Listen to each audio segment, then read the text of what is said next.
جو جہاں بیٹھا وہی بھول جاؤ۔ السلام علیکم دوستوں، تو آج ہے 14 فروری، کل اجتماع شروع ہونے والا ہے۔ ہمیں اجتماع کے ایک دن پہلے ہی یہاں تشریف لے آئے ہیں۔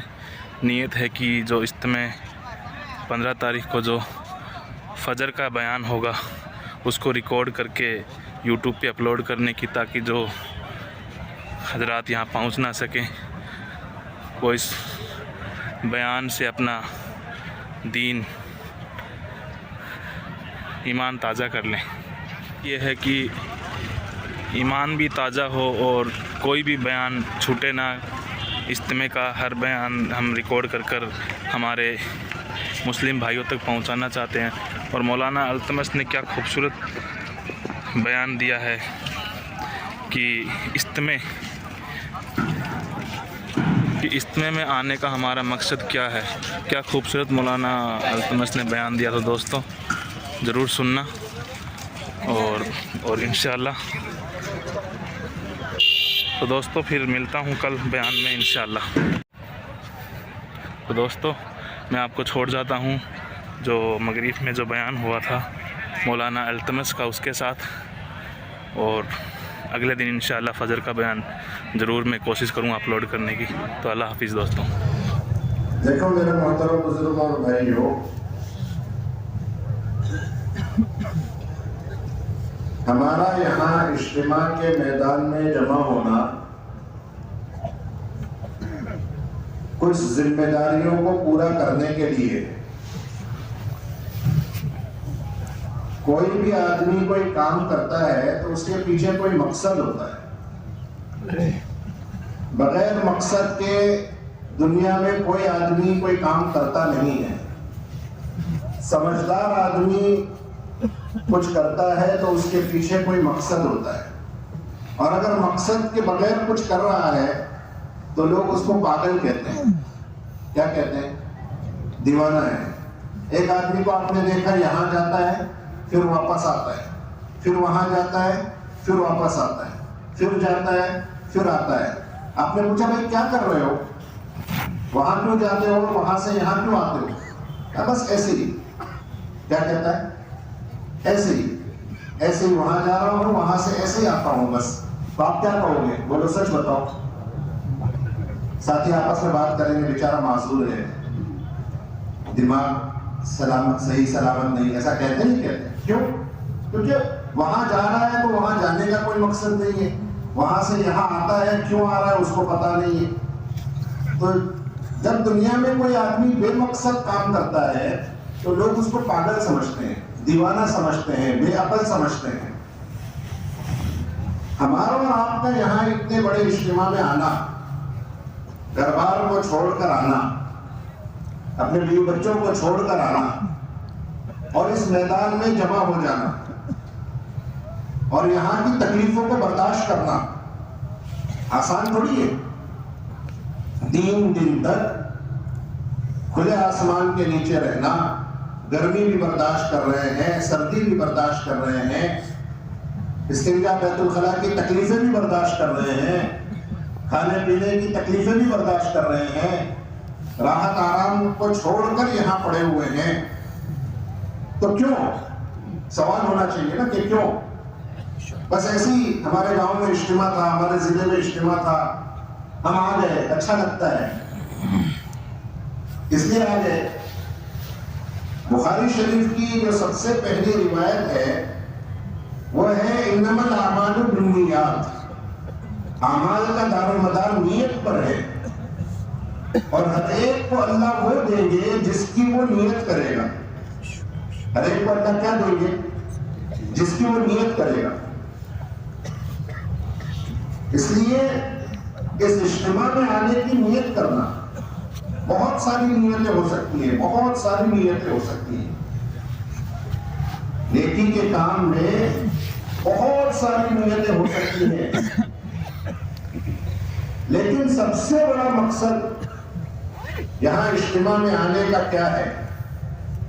سب سے بڑا مقصد یہاں اجتماع میں آنے کا یہ ہے کہ کس طرح میں اپنی اس ذمہ داری کو سمجھ جاؤں جو ذمہ داری اللہ نے، اللہ کے نبی نے مجھ پر بحیثیت امتی ہونے کے مجھ پر ڈالی ہے۔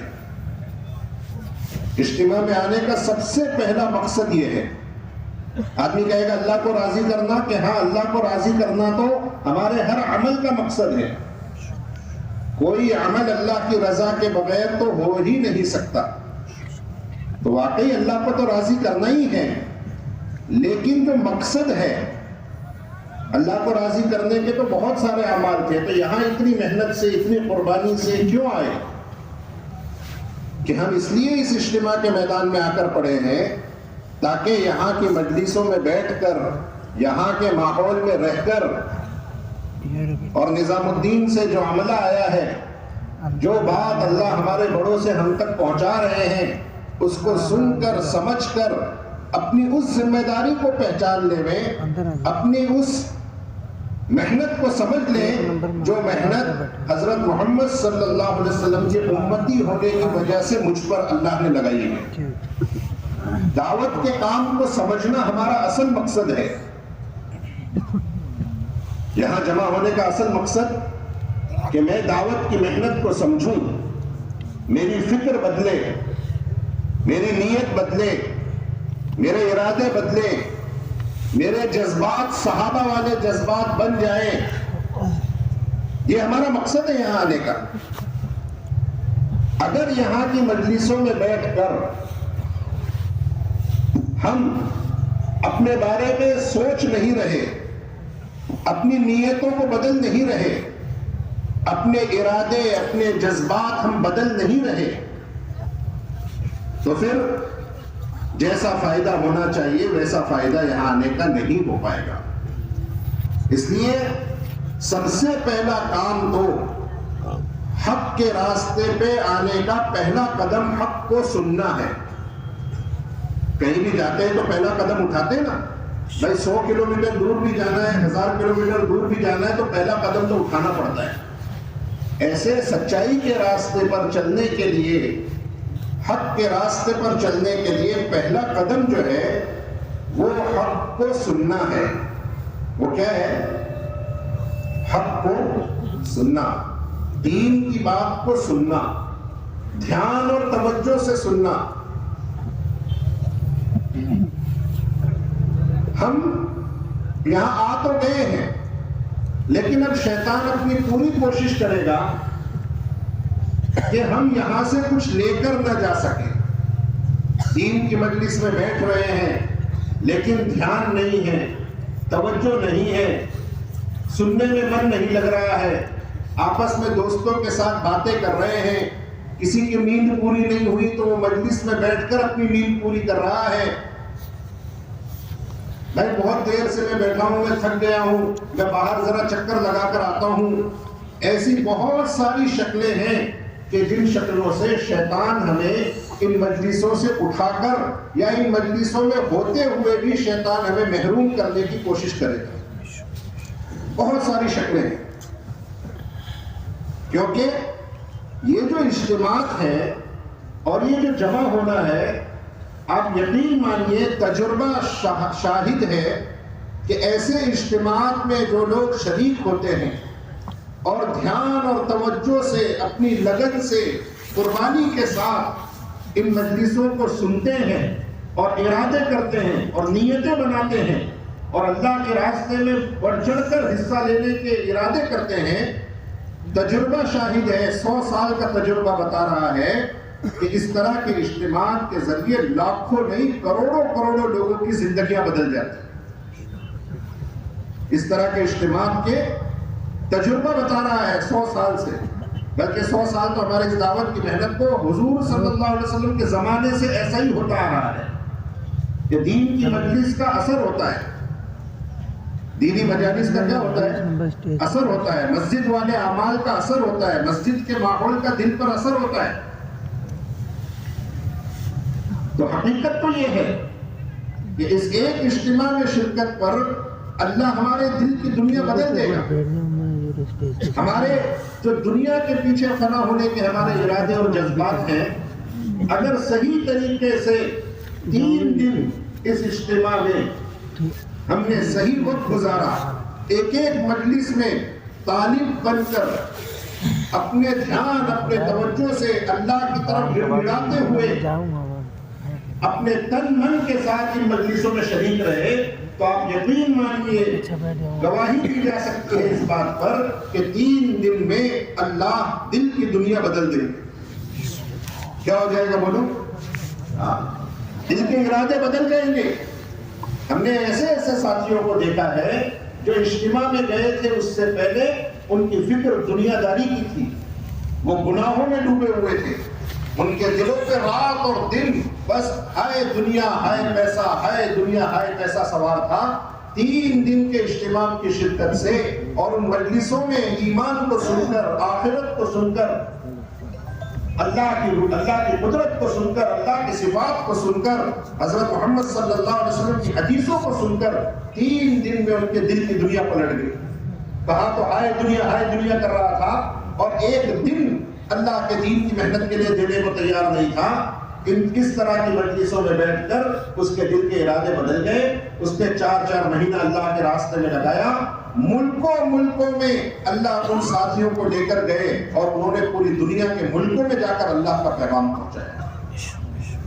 یہ جو اجتماعات ہیں یہ کوئی معمولی نہیں ہے، آگے چلے گئے نہیں، بلکہ ان اجتماعات کے ذریعے زندگی بدل سکتی ہے، اور صرف میری اور آپ کی اکیلے کی نہیں، نسلوں کی زندگیاں بدل سکتی ہے۔ کس کی؟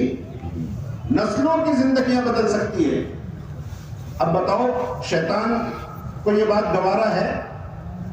شیطان چاہے گا کہ اس اجتماع کی اس مجلس میں بیٹھ کر تم دھیان توجہ سے بات کو سنو اور ارادے بدلے اور آخرت کی طرف فکر ہو جاوے، اور یہ سارا مجمع پرانوں کا ملکوں میں اللہ کا پیغام لے کر پہنچ جائے؟ کیا شیطان اس بات کو چاہے گا؟ بتاؤ، شیطان تو سینہ پیٹ رہا ہوگا، اور شیطان تو اپنے سر پر مٹی ڈال رہا ہوگا۔ ارے یہ اتنے سارے پرانے، یہ 4 مہینے لگایا ہوا عملہ، یہ یہاں اجتماع کے میدان میں آ کر یہ اللہ رسول کی بات سنیں گے، ان کے دل کے ارادے بدلیں گے، یہ ملکوں میں اللہ کا پیغام لے کر جائیں گے۔ شیطان تو اپنے سر پر مٹی ڈال رہا ہوگا، تو وہ تو ایڑی چوٹی کا زور لگا دے گا، ایک ساتھی کے پیچھے محنت کرے گا۔ کیا کہ بات کو دھیان سے نہ سنے، مجلس میں دھیان سے نہ بیٹھے اور صرف بیان سن کے چلے جاوے۔ یہ جو ہمارا مجمع ہے نا خطے والی جماعتوں کا، یہ خطے والی جماعت جو ہے، یہ تو ہر اجتماع کی سمجھ لو کہ جان ہے۔ اجتماع چاہے 100 آدمیوں کا ہو، چاہے 1000 آدمیوں کا ہو، 10,000 کا ہو، لاکھ کا ہو، 10 لاکھ کا ہو، سارے اجتماعات جو سنبھلتے ہیں اور سارے اجتماعات میں کام جو قابو میں آتا ہے، وہ تو خطے والی جماعتوں کے ذریعے قابو میں آتا ہے۔ دعوت کا ہمارا یہ جو اجتماع ہے، یہ تخت سے تھوڑی قابو کیا جاتا ہے، اس لیے ہمارے یہاں تخت پر کوئی فضول اعلانات نہیں ہوتے، کہ سارا کام تو خطے والی جماعتوں کے ذمے ہے۔ ہر خطے میں ساتھی طے ہوتے ہیں، ہر خطے کی خطے والی جماعت بنائی ہے۔ وہ خطے والی جماعت چاہے 1000 کا مجمع ہو، چاہے 10 لاکھ کا مجمع ہو، اس پورے اجتماع کو سنبھالنے کی اور اس پورے اجتماع میں ایمان، اعمال اور دعوت کا ماحول قائم کرنے کی ذمہ داری اصلاً تو اس خطے والی جماعت کے ذمہ ہوتی ہے۔ اس لیے ہمارا سب سے پہلا کام کیا ہے؟ خطے والی جماعت، اور یہ جو پہلا آیا ہوا مجمع ہے، ان میں سے اکثر 4 مہینے لگائے ہوئے ساتھی ہیں، ان کا سب سے پہلا کام کیا ہے؟ دیکھو، ایک ہے انتظام اور ایک ہے کام، ایک ہے انتظامی امور اور ایک ہے جو اصل مقصد ہے، دعوت، کام۔ 2 چیزیں الگ الگ ہیں، 2 چیزیں کیا ہیں؟ الگ الگ ہیں۔ ہمیں مغالطہ ہو جاتا ہے، ہمیں غلطی ہم سے یہ ہوتی ہے کہ ہم کبھی انتظامی کاموں کو اصل کام سمجھ لیتے ہیں۔ ہم کیا کرتے ہیں؟ انتظامی کاموں کو اصل کام سمجھ لیتے ہیں اور سمجھتے ہیں کہ میں نے اپنی ذمہ داری ادا کر دی۔ دیکھو انتظامی کام بھی ضروری ہے، یعنی جیسے یہ اتنا بڑا پنڈال لگایا ہے، یہ انتظامی کام ہے، یہ نہیں ہوتا تو اجتماع کہاں کرتے بتاؤ؟ بیت الخلاء وضو کا انتظام کیا، یہ بھی انتظامی کام ہے، یہ بھی ضروری تھا، لیکن یہ سارا انتظام کیا کس لیے ہے؟ یہ ہے اصل مقصد، یہ سارا پنڈال لگانے کا مقصد، یہ بیت الخلاء بنانے کا، یہ وضو خانے بنانے کا، یہ کھانے کا طعام زون بنانے کا، یہ سارا مقصد کوئی اجتماع، کوئی پارٹی، کوئی گروپ بنانے کا مقصد تھوڑی ہے۔ ان سب کے پیچھے مقصد تو یہ تھا کہ 3 دن تک یہ مجمع جو اللہ کے نام پر آئے وہ دعوت کے ماحول میں، دعوت کی فکروں میں ڈوبا رہے، دعوت کی فکر میں ڈوبا رہے۔ انتظام کرنے والوں نے تو انتظام کیا تاکہ آپ کو کھانے کا ٹینشن نہ ہو، آپ کو اپنی ضروریات سے فارغ ہونے میں نہ لگنا پڑے، آپ کو فارغ کر دیا تاکہ یہ جو ہزاروں کا مجمع ہے، لاکھوں کا مجمع ہے، یہ سب اس پنڈال میں رہ کر دعوت کی فضا میں رہے، دعوت کے کام پر رہے، اپنی ذمہ داری کو سمجھے۔ اس لیے سب سے پہلا کام جو ہمارا ہے وہ ہے ایک ایک آدمی کی تشکیل کر کے اس کو اللہ کے راستے میں بھیجنا۔ آپ نے بار بار سنا انفرادی دعوت، انفرادی کس کو کہتے ہیں؟ ایک ایک آدمی سے ہر ایمان والا خود بات کرے، ہر ساتھی ایک ایک ساتھی سے بات کرے، اس کو تیار کرے۔ دعوت دینا ہمارا اصل کام ہے۔ ہمارا اصل کام کیا ہے بولو؟ یہ امت دعوت ہے، اس امت کے ذمے دعوت کا کام اللہ نے لگایا ہے۔ ایسا نہیں ہے کہ مولانا صاحب ہی خالی بیان کریں گے، ایسا نہیں ہے۔ جیسے ایک عالم کے ذمے ہے کہ وہ اللہ کی بات اللہ کے بندوں کو بتائے، ویسے امت کے ایک ایک فرد کے ذمے ہے کہ وہ اللہ کی بات اللہ کے بندوں کو بتائے۔ اس اجتماع میں آیا ہوا ایک ایک ساتھی اپنے آپ کو اس کا مکلف بناوے کہ میرا کام یہاں رہتے ہوئے صرف بیان سننا نہیں ہے، یہاں رہتے ہوئے 3 دن صرف کھانا پینا اپنی ضرورتیں پوری کرنا نہیں ہے، بلکہ اس اجتماع کے ماحول میں رہ کر مجھے تو عملی طور پر داعی بننا ہے۔ کیا بننا ہے بولو؟ دعوت سیکھنا ہے، دعوت کا درد، دین کی محنت کا درد، دین کی محنت کا فکر میرے اندر پیدا ہو جائے، یہ ہے ہمارا اصل کام۔ کیونکہ حضرت جی فرما رہے تھے کہ امت 2 حال سے خالی نہیں ہوگی، یا تو ہم داعی ہوں گے یا ہم مدعو ہوں گے۔ یا تو ہم کیا ہوں گے بولو؟ یا تو ہم اللہ کے دین کی طرف بلانے والے ہوں گے، دوسروں کو حق کی طرف بلا رہے ہوں گے، اور اگر ہم نے دعوت دینا چھوڑ دیا، اللہ کے دین کی طرف لوگوں کو بلانا چھوڑ دیا، لوگوں سے کہنا چھوڑ دیا، تو پھر مدعو ہو جائیں گے، یعنی دوسرے لوگ ہمیں اپنے دین کی طرف بلائیں گے۔ یہ بات تو پکی ہے کہ یہ امت یا تو داعی ہوگی یا مدعو ہوگی، یا تو ہم اللہ کی طرف بلائیں، یا تو ہم دین حق کی طرف دعوت دیں، یا تو ہم ایمان اور اعمال کی طرف لوگوں کو دعوت دیں۔ ورنہ اگر ہم نے دعوت چھوڑ دی، اگر ہم نے دوسروں کو دعوت دینا چھوڑ دیا، تو ہم باطل کے مدعو ہو جائیں گے، یعنی دوسرے لوگ ہمیں اپنے برے کاموں کی طرف بلا لیں گے۔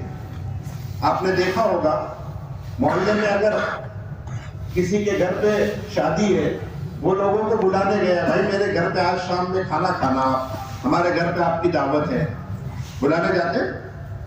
تو جب وہ دوسروں کو خود بلانے گیا ہے، تو وہ جس گھر پہ گیا ہے بلانے، وہ گھر والا اس کو ایسا کہے گا کہ ایک کام کرنا حاجی صاحب، آج شام کو ہمارے یہاں بھی دعوت ہے، آپ ایک کام کرنا ہمارے یہاں آ جانا، کہے گا؟ کیوں نہیں کہے گا بولو؟ کیوں نہیں کہے گا؟ کیونکہ یہ تو خود ہی اپنی دعوت لے کر آیا ہے۔ میں اگر اس کی دعوت پر خود اپنی دعوت دوں گا تو میں بیوقوف لگوں گا، وہ خود ہی شرمائے گا کہ میں اس کو کیسے کہوں، اس کے گھر پہ تو خود ہی دعوت ہے۔ سمجھ میں آ رہی ہے بات؟ تو دعوت کا تصور صرف کھانے کی دعوت نہیں ہے، دعوت کہتے ہیں اللہ کی طرف بلانا، دین کی طرف بلانا۔ اس لیے ہمارا سب سے پہلا مقصد اور اس اجتماع کے میدان میں سب سے بڑی ذمہ داری جو ہے وہ یہ کہ میرے ذریعے کتنے لوگ اللہ کے راستے میں نکلے، یہ میرا کام ہے۔ ہمارے اس اجتماع کے پنڈال میں ایسا ماحول بنے تشکیل کا، ایسا ماحول بنے تشکیل کا کہ ایک ایک ساتھی اس درد کے ساتھ اور اس فکر کے ساتھ اور اس اڑھن کے ساتھ اس اجتماع میں رہے کہ مجھے تو اللہ کے بندوں کو اللہ کے دین کی محنت پر لگانا ہے. ہاں کیوں ایسا کرنا؟ اس کی ایک وجہ تو یہ ہے کہ اگر میں اپنے دین کا داعی رہوں گا تو اللہ مجھے باطل کی دعوت سے بچائیں گے. اور دوسری وجہ یہ ہے کہ ایک آدمی کو بھی اگر آپ نے تشکیل کر کے اللہ کے راستے میں بھیج دیا، ایک آدمی کو بھی آپ نے تشکیل کر کے اللہ کے راستے میں بھیج دیا، دعوت کے ذریعے اس کو اللہ کے دین پر لے آئے، تو آپ یقین مانو اس سے زیادہ شارٹ کٹ راستہ جنت میں جانے کا کوئی نہیں.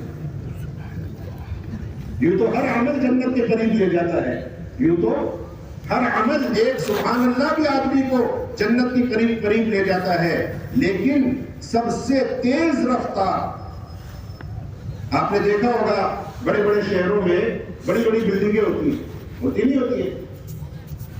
بمبئی شہر میں بڑی بڑی بلڈنگیں ہیں اور دوسرے شہروں میں بڑی بڑی بلڈنگیں، 50 مالے کی بلڈنگیں. تو اس بلڈنگ کے اوپر کے فلور پہ پہنچنے کے دو راستے ہیں، ایک تو سیڑھی ہے اور ایک اس میں لفٹ لگی ہوئی ہے. ایک تو کیا ہے؟ سیڑھی ہے اور ایک لفٹ لگی ہوئی ہے. سیڑھی سے بھی اوپر پہنچا جا سکتا ہے اور لفٹ کے ذریعے بھی پہنچا جا سکتا ہے، لیکن جو سیڑھی والا راستہ ہے وہ 50ویں منزل پر پہنچنا بہت لمبا راستہ ہے اور بہت تھکا دینے والا راستہ ہے اور بہت دیر میں پہنچائے گا. سمجھ میں آ رہی بات؟ اور لفٹ میں بیٹھے تو لفٹ میں کے اندر کمرے میں گئے، بٹن دبایا اور وہ تھوڑی سی دیر میں 50ویں منزل پر پہنچ گیا، بہت تیزی کے ساتھ اور بہت کم تھکان میں، کم محنت میں وہ اپنی منزل پر پہنچ گیا. یہ تو میں مثال دے کر سمجھا رہا ہوں کہ اسی طرح جنت تک پہنچنے کے بہت سارے راستے ہیں، لیکن دعوت کی محنت جو اس امت کا امتیاز ہے، جو اس امت کا کیا ہے؟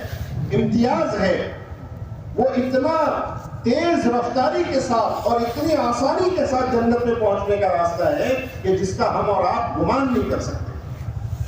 اسی لیے تو اس امت کو یہ امتیاز دیا گیا. پہلے کی امت کی عمریں ہزار سال کی ہوتی تھی. پہلے کے لوگوں کی عمریں 2000 سال، 1500 سال، ہزار سال تک لوگ جیتے تھے. اور اس امت کی عمریں کتنی ہے؟ 60-70 سال بس. اس کا بھی کوئی ٹھکانہ نہیں. 60-70 سال میں اس دنیا سے چلا جائے گا. مختصر وقت میں کتنا کام کر لے گا؟ بولو، مختصر وقت میں کتنا کام کر لے گا؟ 60-70 سال سجدے میں سر رکھ کر گزارے تو بھی بنی اسرائیل کے قوموں کی عمر تک نہیں پہنچ سکتا، ان کے اعمال تک نہیں پہنچ سکتا. تو پھر کتنا کر لیتا اتنی سی زندگی میں؟ اللہ نے اس امت پر رحم کیا، اس امت کو دعوت کا کام دے دیا کہ اس مختصر سی زندگی میں خود بھی حق کی محنت پر لگو اور دوسروں کو بھی اللہ کے کام پر لگاؤ.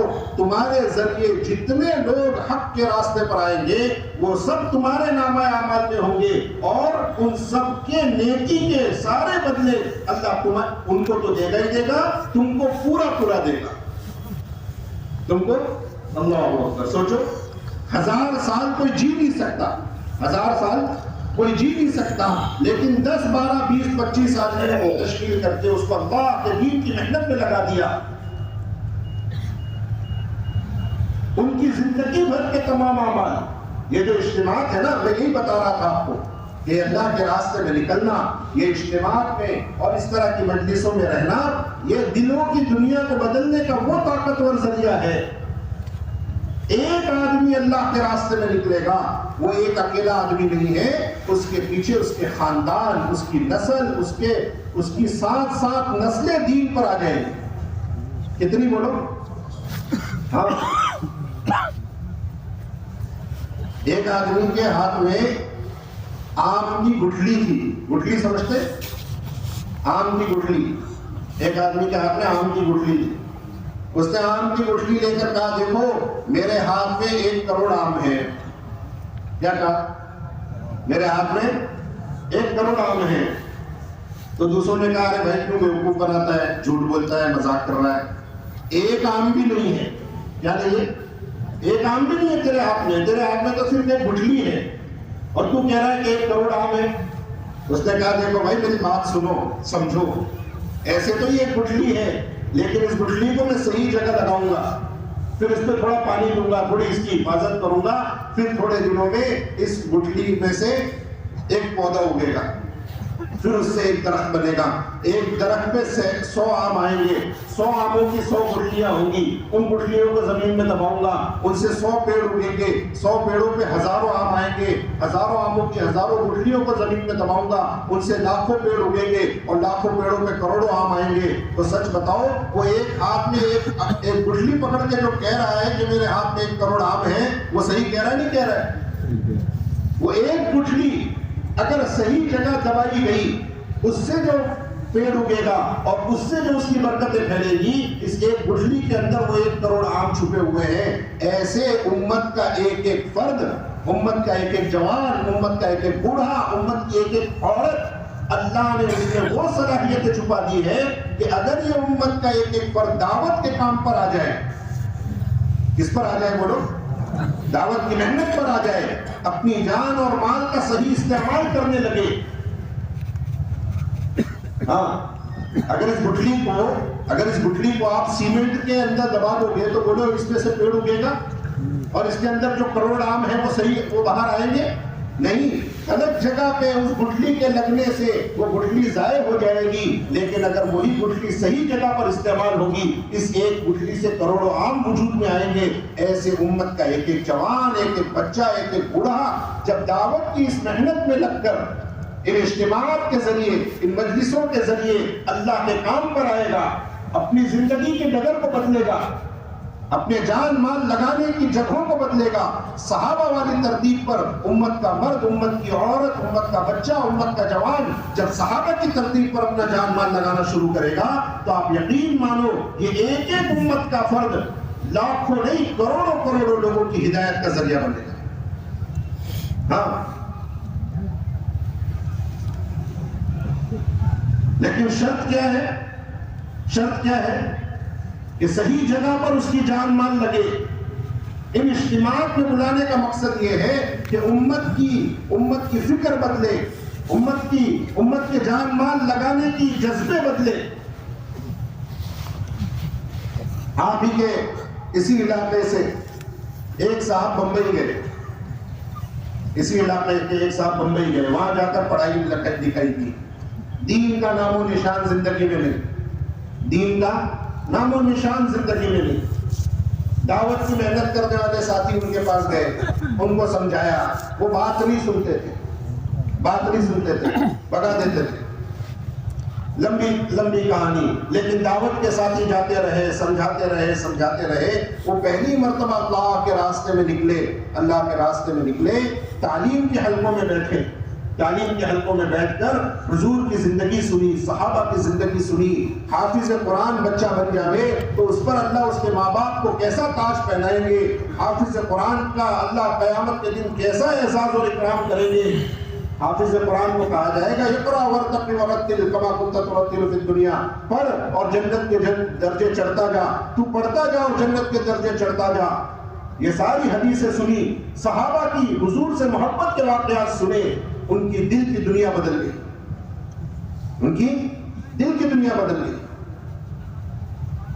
اللہ کے راستے میں نکل کر نیت کی کہ میں اپنے بچوں کو دین پڑھاؤں گا۔ میں نے تو دنیا پڑھی، نیت کی کہ سارے بچوں کو دین پڑھاؤں گا۔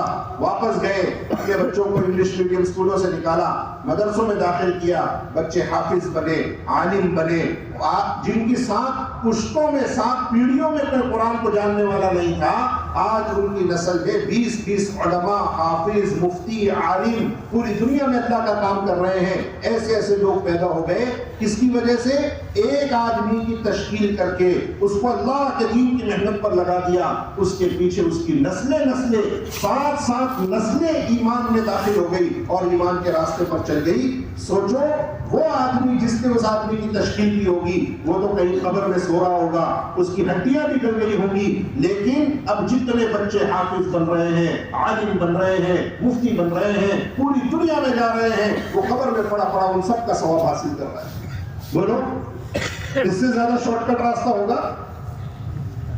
میں یہ سمجھانا چاہ رہا ہوں کہ اگر اس اجتماع کے ماحول میں یہ ہم پہلے آنے والے ہیں نا، یہ پہلے آنے والے ہیں، اگر یہ طے کر لیں کہ صرف کھا پی کر اور وقت گزارنا نہیں ہے، بلکہ ان 3 دنوں میں اپنے آپ کو ایسا دعوت کی محنت کے میدان میں پکانا ہے، ایک ایک آنے والے کی تشکیل کرنا ہے۔ آپ دیکھو کتنے لوگ ایک ایک ملاقات کے لیے ہم کو کتنے کلومیٹر جانا پڑتا ہے۔ آپ لوگ سب محنت کرنے والے لوگ ہیں، آپ کو خود معلوم ہے ایک ایک ساتھی سے ملنے کے لیے، اس کی تشکیل کرنے کے لیے کتنی دور جانا پڑتا ہے۔ اللہ ان اجتماعات کی برکت سے سارے مجمع کو یہاں جمع کر دیتے ہیں، یہ قرآنوں کا مجمع ہوگا، ہر ساتھی دوسرے کی تشکیل میں لگے اور اس کو سمجھائے کہ بھائی زندگی فنا ہونے والی ہے، اصل زندگی آخرت کی ہے، کتنے دن کی زندگی ہے، چند روزہ ہے، آخرت کی فکر میں اللہ کا کام کرو، بیرون کی تشکیلیں کرنا۔ امت میں استعداد بہت ہے، بولو امت میں استعداد بہت ہے،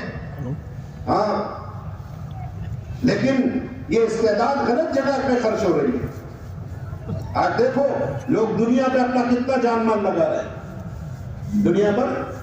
ایک صاحب نے کہا کہ دیکھو یہ ہم نے اپنے گھر کا ٹوائلٹ بنایا ہے، کیا بنایا ہے؟ باتھ روم، جہاں اس کو پاخانہ کرنا ہے، پیشاب کرنا ہے، کہا اس پہ 10 لاکھ روپے خرچے ہوئے۔ کتنے خرچے ہوئے؟ باتھ روم پہ۔ امت کے اندر استعداد ہے، لیکن جب رخ دل و دماغ کا رخ اللہ کے دین کی طرف نہیں ہے تو یہ جان اور مال بیت الخلا پر برباد ہو رہا ہے، یہ جان اور مال شادیوں پر برباد ہو رہا ہے، یہ جان اور مال خرافاتوں میں برباد ہو رہا ہے۔ اگر اسی کا رخ صحیح کر کے اس کو اللہ کے دین کی محنت پر لگا دیا جائے تو یہ جان اور مال اللہ کے دین کو دنیا میں زندہ کرنے پر خرچ ہو۔ ہاں، اس کے ایک کام تو ہمارا سب کا یہ ہے، چاہے وہ خطے والی جماعت کے ساتھی ہو، چاہے وہ خدمت والے ہو، چاہے وہ بیت الخلا اور استنجا خانے کے نظام پر ہو، چاہے وہ کھانے پکانے والے ہو، چاہے وہ کھانا کھلانے کے زون والے ہوں، ہر ساتھی کا سب سے پہلا کام، میں نے کہا انتظامی کام الگ ہے اور دعوت کا کام الگ ہے۔ اپنے انتظامی کام کو کرتے ہوئے، ہاں یہ بات یاد رکھنا، اپنے انتظامی کام کو نہیں چھوڑنا، یہ بھی ضروری ہے۔ آپ کو یاد ہوگا وہ واقعہ، حضور پاک علیہ الصلوۃ والسلام نے احد کے موقع پر غالباً چند صحابہ کو ایک جگہ پر طے کیا کہ یہاں سے ہلنا نہیں، یہاں سے ہلنا نہیں، چاہے تمہیں میدان فتح ہوتا ہوا نظر آئے لیکن اپنی جگہ سے نہیں ہلنا۔ اور صحابہ نے سمجھا کہ اب تو میدان ہاتھ میں آ گیا، وہاں سے چند لوگ ہٹ گئے تو بولو کیا ہوا؟ کیا ہوا؟ سارا نظام خراب ہو گیا نہیں ہو گیا؟ میدان ہاتھ میں آیا ہوا ہاتھ سے نکل گیا نہیں نکل گیا؟ اس لیے جس ساتھی کو مشورے سے جو ذمہ داری دی ہے وہ اپنے کام سے نہ ہٹے، وہ اپنے کام سے نہ ہٹے۔ ہاں، جس کے ذمے جو کام دیا گیا ہے وہ کام اس کے ذمے امانت ہے۔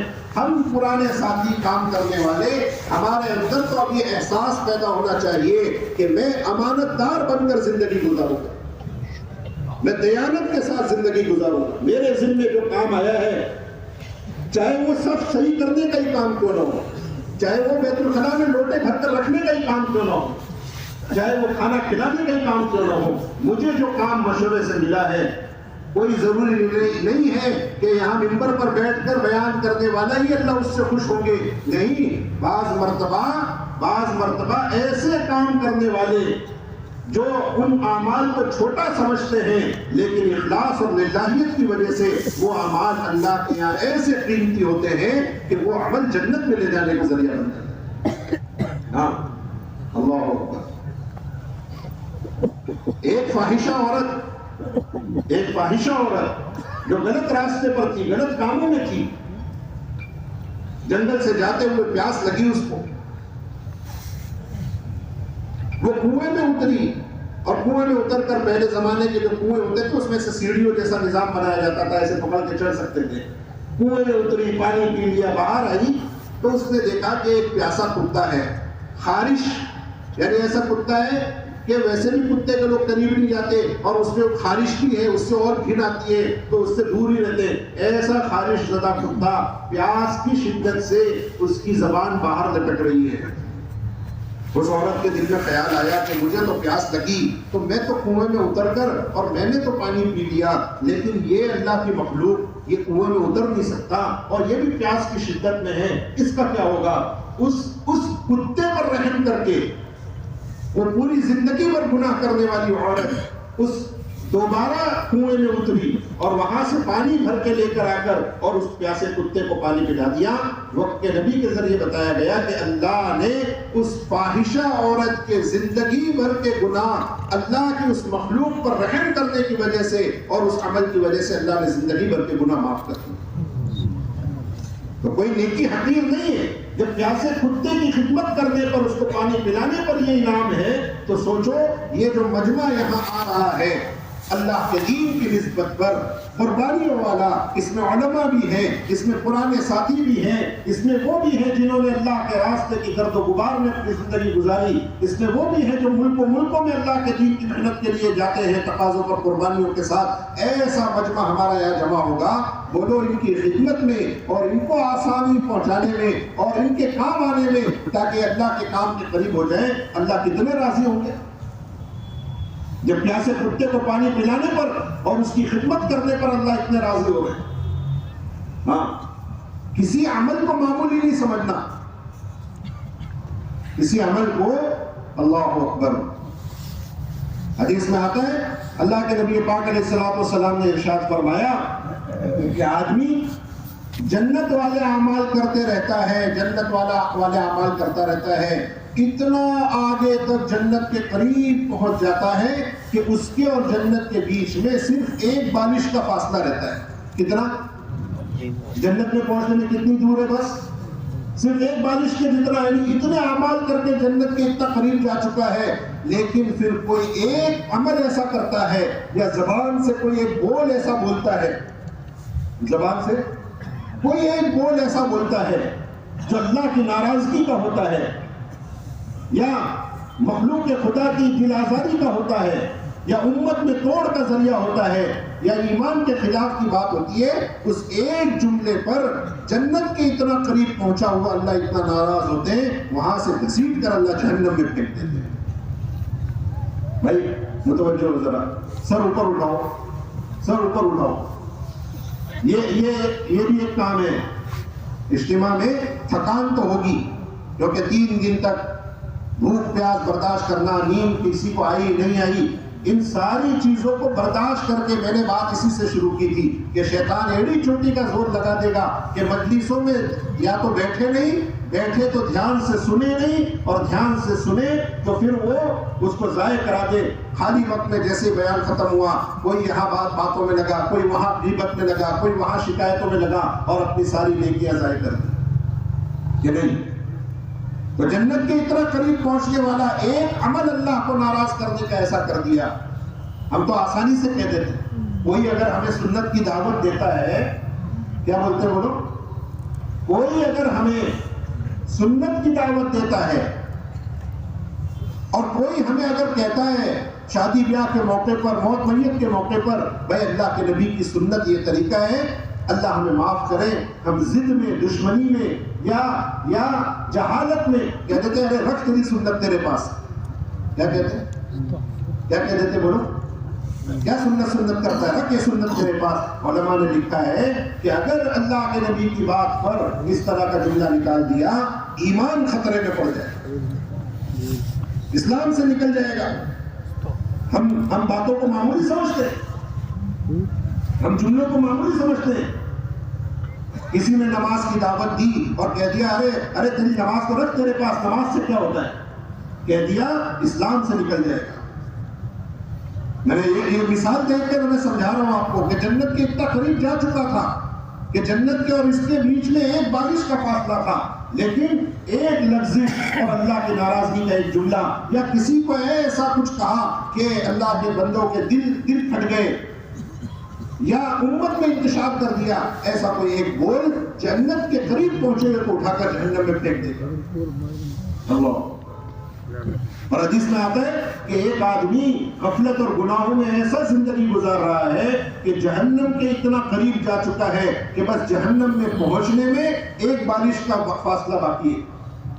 بعض مرتبہ اللہ معاف کرے، ہماری حفاظت کرے، آدمی غفلت میں گناہوں میں اتنا اندر تک ڈوب جاتا ہے کہ بس جہنم میں جانے میں اور اس میں ایک بالش کا ہی فرق ہوتا ہے. لیکن روایتوں میں آتا ہے کہ کوئی ایک عمل ایسا کر دیا یا کوئی ایک بات ایسی کہہ دی، جبکہ پوری قوم، پوری برادری سنت کے خلاف بات کر رہی تھی، وہاں وہ کھڑا ہو گیا اللہ کی بات کو لے کر. پوری زندگی گناہوں میں ڈوبا ہوا، لیکن اس وقت اللہ کے دین کی مدد کے لیے کھڑا ہو گیا.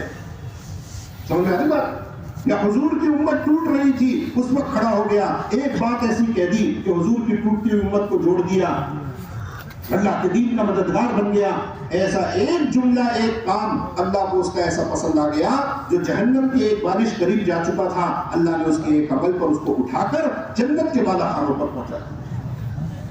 ہاں، کوئی نیکی معمولی نہیں ہے اور کوئی گناہ معمولی نہیں ہے. حضور پاک علیہ الصلوۃ والسلام کے سامنے جنازہ لایا گیا.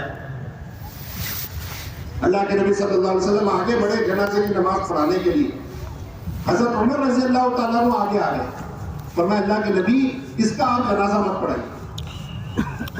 یعنی سوچو وہ کیسا برا آدمی ہوگا کہ اس کی برائی اتنی معروف اور مشہور ہوگی کہ حضرت عمر جیسے فراست والے آ کر اللہ کے نبی کو کہہ رہے ہیں کہ اللہ کے نبی، یہ آدمی اتنا نالائق ہے کہ آپ اس کی نماز جنازہ نہ پڑھائیے، کوئی اور پڑھا دے گا، یہ اس لائق نہیں ہے کہ نبی اس کی نماز پڑھائے. سوچو آدمی کیسا ہوگا. حضور پاک علیہ الصلوۃ والسلام نے حضرت عمر رضی اللہ عنہ کو ہٹایا اور مجمع میں مخاطب ہو کر فرمایا کہ بھائی، اس کی نیکی کسی نے کوئی دیکھی ہے؟ کسی کو اس کی کوئی نیکی معلوم ہے؟ اللہ کے نبی اس کی نیکی کے بارے میں پوچھ رہے، جو ایسا گنہگار کہ حضرت عمر کہہ رہے ہیں کہ آپ اس کی نماز مت پڑھاؤ. اللہ کے نبی نے مجمع سے پوچھا، کسی نے اس کا کوئی نیک کام دیکھا ہے؟ ایک صاحب کھڑے ہوئے، انہوں نے کہا اللہ کے نبی، اور تو کوئی نیکی مجھے پتہ نہیں، لیکن میں نے اس آدمی کو ایک مرتبہ اللہ کے راستے میں رات میں پہرے داری کرتے ہوئے دیکھا ہے. اللہ کے راستے میں کیا کرتے ہوئے؟ جاگ کر وہ اللہ کے راستے میں نکلے، وہ کی نگرانی کر رہا تھا، حفاظت کر رہا تھا. ایک رات اللہ کے راستے میں جاگتے ہوئے پہرے داری کرتے ہوئے دیکھا ہے. حضور پاک علیہ الصلوۃ والسلام آگے بڑھے اور حضور نے فرمایا، عمر، تم کہہ رہے ہو کہ یہ آدمی جہنمی ہے، اور میں اللہ کا نبی کہہ رہا ہوں کہ یہ جنتی ہے. وہ آنکھ جو اللہ کے خوف سے روئی ہو اور وہ آنکھ جو اللہ کے راستے میں جاگی ہو، وہ جہنم میں داخل نہیں ہو سکتی.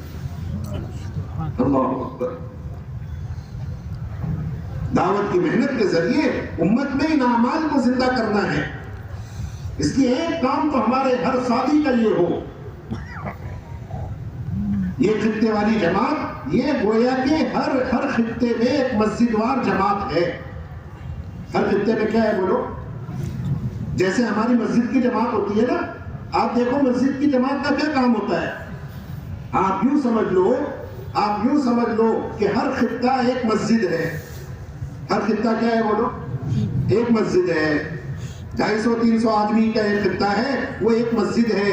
اس مسجد میں جیسے حضرت یوں فرما رہے ہیں کہ ہمیں مسجد کو آباد کرنا ہے، ہمیں مسجد کو اعمال مساجد سے آباد کرنا ہے، ویسے 3 دن تک ہمارے یہ خطے، ہر ساتھی اس کی فکر میں لگے کہ میرا خطہ دعوت کے اعمال سے، عبادت کے اعمال سے، تعلیم و تعلم کے اعمال سے اور خدمت کے اعمال سے، میرا یہ 250-300 آدمیوں کا خطہ کیسے 3 دن تک اعمال سے آباد رہے. یہ ہے ہمارا کام. کس سے آباد رہے بولو؟ کس سے آباد رہے؟ 4 کاموں سے. کتنے آدمیوں کا خطہ بنایا آپ نے بولو؟ ایک خطے میں کتنے آدمی ہیں تقریباً؟ 250-300 کے قریب ہوں گے ایک خطے میں. گویا کہ وہ ایک مسجد وار جماعت ہے. جیسے ہر مسجد میں ہمیں دعوت کے اعمال کو زندہ کرنا ہے، ہر مسجد میں ہمیں عبادت کے اعمال کو زندہ کرنا ہے، ہر مسجد میں ہمیں تعلیم و تعلم کے اعمال کو زندہ کرنا ہے، ہر مسجد میں ہمیں خدمت کے اعمال کو زندہ کرنا ہے۔ ان چاروں اعمال کو 3 دن تک اپنے خطے میں ہر ساتھی اس کی کوشش کرے کہ میرا خطہ جیسے میری مسجد کو میں آباد کرنے کی